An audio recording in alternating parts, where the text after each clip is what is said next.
It was the summer of 1994, the kind of golden July where the air feels endless and every sound in the forest seems alive. In the small Washington town of Evergreen Falls, three teenagers, Evan Mitchell 17, Lily Carter 6, Steve, and Derek Hall's away teen dive, packed up a borrowed tent, an old cooler, and a VHS camcorder for what was supposed to be a simple weekend camping trip near Silver Creek.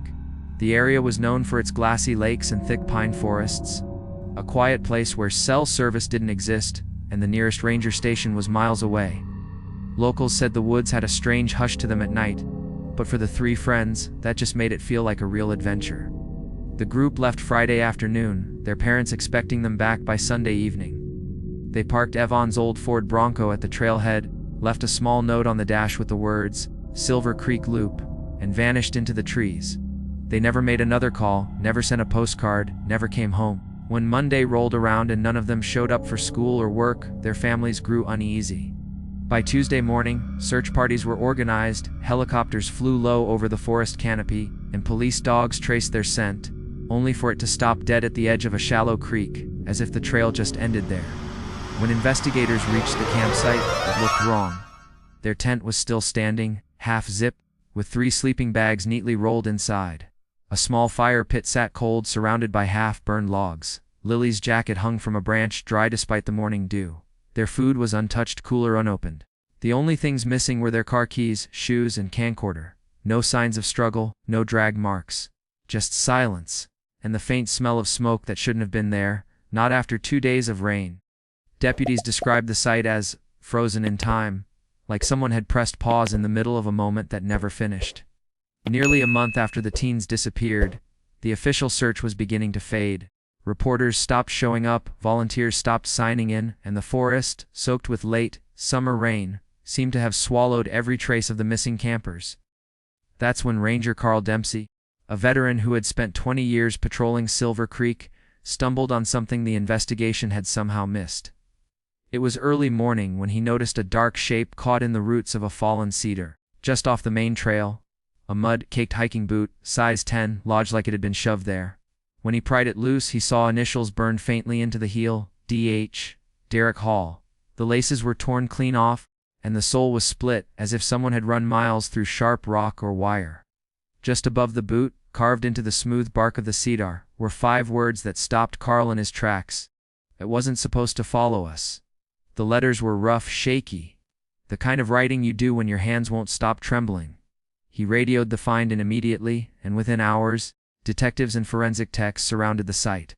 They photographed every inch of the tree, bagged the boot, and swept the area for footprints. But there were none. No tire marks, no cigarette butts, not even animal prints. It was as if the forest had been still for weeks. The rain should have washed the carving smooth, but it hadn't. Somehow, the words looked fresh, like they'd been cut just hours before Carl arrived. Investigators were split. Some believed it was a message from Derek, scrawled before the trio vanished completely. Others thought it was a cruel prank, maybe a copycat trying to stir attention back to the case. But Evan's father, David Mitchell, insisted the writing was his son's, the same way he used to carve his name into fence posts back home. He told police that Evan had mentioned something strange the night before he left, that they'd seen something near their campsite on an earlier hike, and planned to check it out this time. Authorities didn't take him seriously. They ruled the words meaningless, the boot unrelated, and quietly shelved the file. But for those who had been in that forest, the feeling that something unseen had been there, watching, waiting, never really went away. 2 years passed. By 1996, the case of the missing campers had drifted into rumor, the kind of local legend people whisper about at diners when the coffee's gone cold. But then, out of nowhere, something resurfaced. A fisherman named Harold Boone came forward claiming he'd found a camcorder half buried in the river mud near Silver Creek.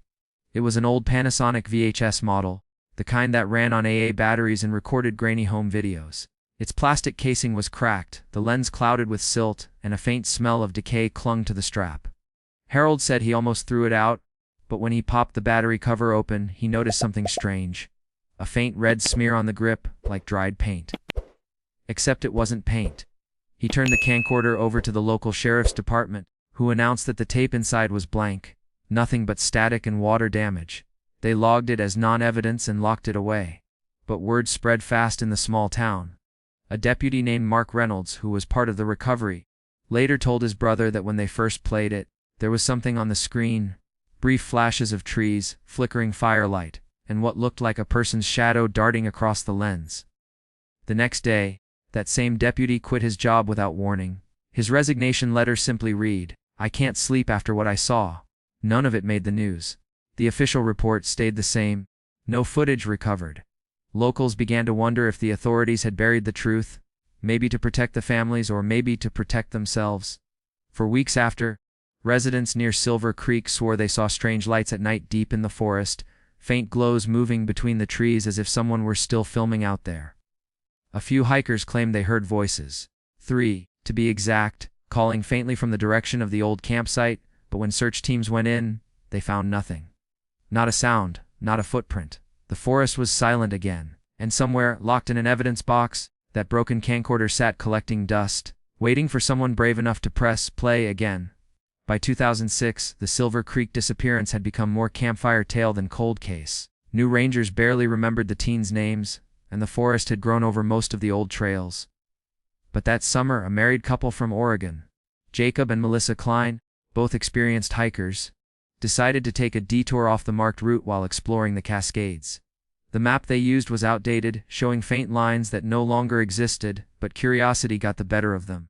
After hours of climbing through brush and crossing streams, they stumbled upon something that shouldn't have been there: a rusted metal roof, half buried under ivy and moss. At first, they thought it was just an old shed or hunting post, until they brushed away the vines and saw the rotted frame of a small wooden cabin. The door was sealed shut with thick planks nailed from the outside. Melissa, thinking it might have been used for trapping or storage, pried one loose with a hiking tool. When they pushed the door open, the smell hit them first: damp wood, stale air, and something else, something old. Inside, the cabin looked frozen in time. There were 3 sleeping bags laid out side by side on the dirt floor, a rusted lantern hanging crooked from the beam above, and 3 backpacks stacked neatly near a corner. Dust covered everything, yet nothing seemed disturbed: no animal nests, no claw marks, no sign of entry for years. On a small wooden table sat a photograph in a cracked frame. Evan, Lily, and Derek, smiling around a campfire, their faces blurred slightly as if the photo had warped with heat. Jacob took a few pictures with his phone, thinking it was some kind of elaborate memorial, or maybe a ranger's prank. But then Melissa noticed something that made her stomach twist. The inside of the door they just opened had deep scratch marks, long and uneven, like someone had clawed at it from within. There were no windows, no second exit. The pair exchanged a look, then stepped back outside to catch their breath. That's when Jacob realized the boards they'd pulled off weren't nailed into the frame. They'd been nailed across it. The entire cabin had been sealed shut from the outside, and whatever, or whoever, was inside hadn't left by choice. Without a word, they backed away from the clearing, the forest around them growing so silent they could hear their own heartbeat. When investigators arrived at the site discovered by Jacob and Melissa Klein, they treated it like a historical artifact, not an active crime scene. The cabin had been there for decades, maybe since the 1950s, and the odds of it being linked to the missing campers seemed remote. But as forensic teams combed through the dirt floor, one deputy noticed something metallic glinting beneath one of the sleeping bags. He brushed away the dust, and there it was: a second camcorder, water, stained and battered, but still intact enough to recognize the same Panasonic model the teens had taken with them in 1994. The serial number even matched the one log from the missing persons report 12 years earlier. The deputy called it in, his voice trembling slightly, and for the first time in over a decade, the Silver Creek case was officially reopened. The camera was sent to the State Forensics Lab in Olympia, where technicians carefully pried open the cassette bay. Inside was a damp, warped VHS tape with the label, "Trip Footage, July '94, written in faded blue marker. They dried it for days in a humidity chamber before attempting playback. The footage that emerged was fuzzy, glitching every few seconds, but what they saw was unmistakable. The video began innocently enough: laughter, music from a small radio, Derek joking about who could build the biggest fire. The teens looked happy, relaxed, normal. But about 9 minutes in, the camera shifted. Someone, Ivan, judging by the voice, turned it toward the trees. The firelight flickered over dark bark and pine needles, and then, just past the edge of the frame, a tall, thin figure stood motionless, half hidden by the branches. It didn't move, didn't flinch at the light, just stood there watching them. In the footage, Lily's voice can be heard whispering, "Evan, stop filming, please." A few seconds later, Derek asks, "Is it still there?" Then Evan's hand covers the lens for a moment, and when he removes it, the fire is out. The screen shows only blackness and the faint sound of someone breathing too fast, too close to the microphone. Then a voice, low, almost a growl, says, "It found us again." The picture jerks, flashes of white light streak across the tape, and then static fills the screen. For almost a full minute, the tape plays nothing but that static hiss. Yet if you listen closely, really closely, you can still hear something beneath it. 3 faint, overlapping voices whispering from somewhere deep in the forest. The footage changed everything, and nothing. Detectives reopened the case with renewed urgency, combing every inch of Silver Creek and the surrounding mountains. But the forest had reclaimed its secrets. No remains were ever found, no new evidence surfaced. Experts tried to analyze the shadow in the footage. Some claimed it was a trick of the light, others said it had depth, form, intent. A few even argued the figure wasn't standing behind the trees at all. It was between them, like it didn't quite belong in this world. In 2011, a survey team using thermal drones to map the forest caught something odd on their scanners. A heat signature, roughly human-sized, lingering near the same collapsed cabin where the camera was found. Rangers hiked in within the hour. When they arrived, the cabin was empty except for 3 sets of fresh footprints pressed deep into the damp earth. Each was barefoot. Each matched the shoe sizes of Evan, Lily, and Derek. The prints led toward the tree line, and vanished after 50 feet, as if their owners had simply faded into the air. Today, hikers still report hearing voices around Silver Creek after dark, laughter, the crackle of a campfire, even the faint sound of an old camcorder whirring in the distance. Locals say if you listen long enough, you can hear the same whispered line caught on that tape. "It found us again. And no one stays after sunset. Not anymore."